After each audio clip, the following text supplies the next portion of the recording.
बर्फीली new year की रात की बात है।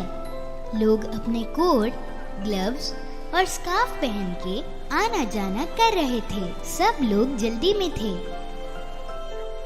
कुछ लोग घर पहुंचने की जल्दी में थे और कुछ लोग न्यू ईयर सेलिब्रेट करने के लिए बाहर जा रहे थे। बच्चे रास्ते में खेल कूद कर रहे थे, एक दूसरे पे बर्फ की गोले फेंक रहे थे। बेशक बर्फ के सबसे ज्यादा मजे वही ले रहे थे। उनकी हंसी ने माहौल को खुशगवार कर दिया था। लेकिन रास्ते पर एक लड़की थी जो खेलने वाले बच्चों से अलग थी। ये लड़की बाकी बच्चों को सिर्फ खेलते हुए देख रही थी। उसके पास दूसरों की तरह हैट नहीं थी। उसके पास कपड़े भी हल्के थे और फटे हुए भी थे, और उसकी चप्पल भी उसकी अपनी नहीं थी और बहुत बड़ी थी। उसके हाथ में एक डब्बा था। वो सर्दी में कांप रही थी। उसने देखा ही नहीं कि एक गाड़ी उसकी तरफ आ रही है। ए बच्ची, रोड के साइड में खड़ी रहो वरना एक्सीडेंट हो जाएगा। वो लड़की जल्दी से फुटपाथ पर भागी। भागते हुए उसकी चप्पल निकल गई। वो फुटपाथ पर पहुंची और मुड़ के देखा तो उसने देखा कि एक लड़का उसकी चप्पल लेकर भाग रहा है। वो चिल्लाई और उसके पीछे भागने लगी, पर वो लड़का जल्दी से भाग गया। मजबूरी में वो बगैर चप्पलों के एक दीवार के पास जाके खड़ी हो गई। उसने अपना बड़ा सा डब्बा नीचे रखा। वो माचिस की डिब्बियों से भरे बॉक्स को देख रही थी। सर्दी से उसकी आंखें नम हो गई थीं। ये है हमारी लिटिल मैच गर्ल। पर उस दिन वो एक भी माचिस की डिब्बियां नहीं बेच पाई। अगर वो कुछ माचिस की डिब्बियां बेचकर थोड़ी कमाई कर ले तो घर जाके अपनी माँ के साथ वो गरम खाना खा सकती थी। तभी वो चिल्लाने लगी, माचिस, माचिस, कोई ले लो एक डिब्बिया माचिस। किसी ने उससे एक डिब्बी भी माचिस नहीं खरीदी तो वो अपनी जगह बैठ गई। उसकी उंगलियां ठंड में दर्द करने लगी। उससे अब दर्द सहा नहीं जा रहा था और किसी भी तरह थोड़ी सी गर्मी चाहिए थी। उसने माचिस की डिब्बी से एक तीली निकाली।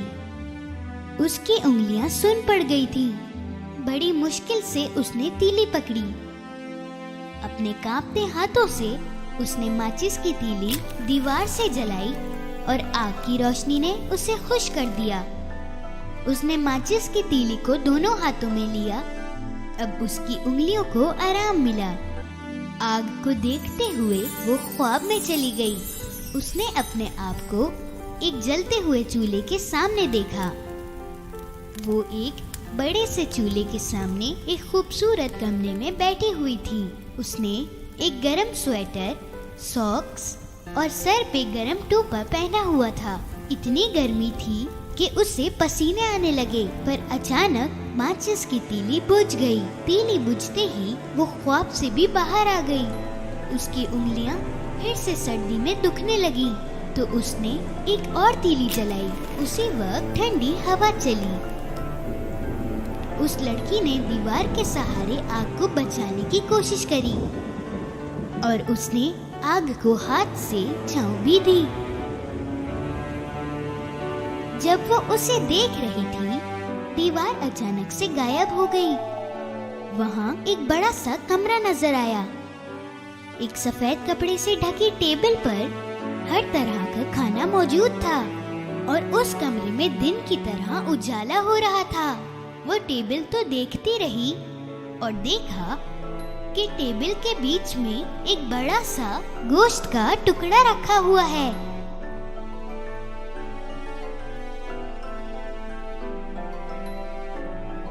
वो टेबल के पास गई और गोश्त का एक टुकड़ा खाया और उसकी भूख खत्म हो गई।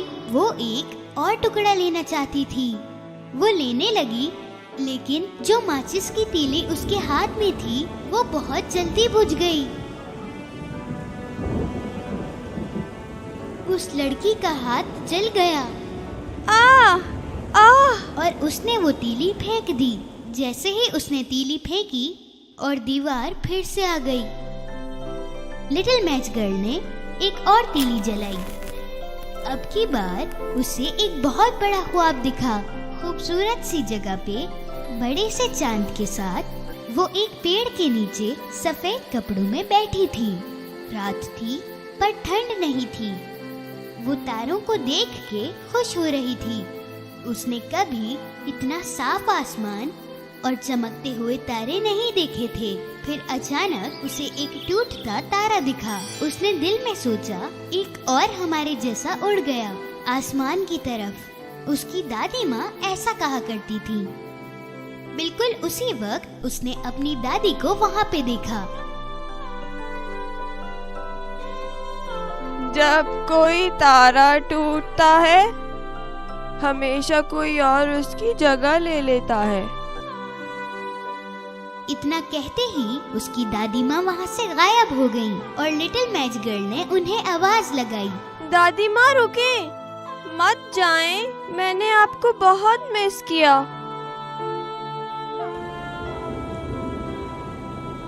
अपनी दादी को एक बार फिर से देखने के लिए उसने एक माचिस की तीली जलाई। वो भूल गई कि वो सर्दी में कैसे कांप रही थी और फिर से अपना ख्वाब देखने लगी। हर बार जब वो माचिस की तीली जलाती, उसे ऐसा लगता कि वो दादी को देख रही है। उसने एक और तीली जलाई। उसके आसपास दिन जैसा उजाला हो गया। उसे अपनी दादी बहुत खूबसूरत लग रही थी। उनके प्यारे चेहरे को देख के अपनी सारी तकलीफ वो भूल जाती थी। ये वक्त कभी खत्म ना हो, इसलिए उसने आखिरी माचिस की तीली भी जला दी। उसकी दादी माँ फिर से उसके सामने आई। उन्होंने अपने हाथ में लिटिल मैच गर्ल का हाथ पकड़ा और वो दोनों आसमान में उड़ने लगी एक साथ। लिटिल मैच गर्ल को बहुत खुशी महसूस हुई। अब ना ठंड थी और ना भूख थी।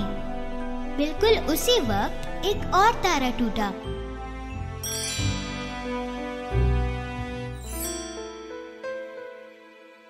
सुबह लोग जब रास्ते से गुजर रहे थे, उन्होंने लिटिल मैच गर्ल को दीवार के सहारे लेटा देखा। उसकी आंखें बंद थीं, पर चेहरे पर एक प्यारी सी मुस्कान थी। उसके आसपास बहुत सारी जली हुई तीलियां पड़ी थीं। तीलियां उसके ख्वाबों को रोशन किया। ऐसे ख्वाब जिन्हें कोई भी नहीं देख पाएगा।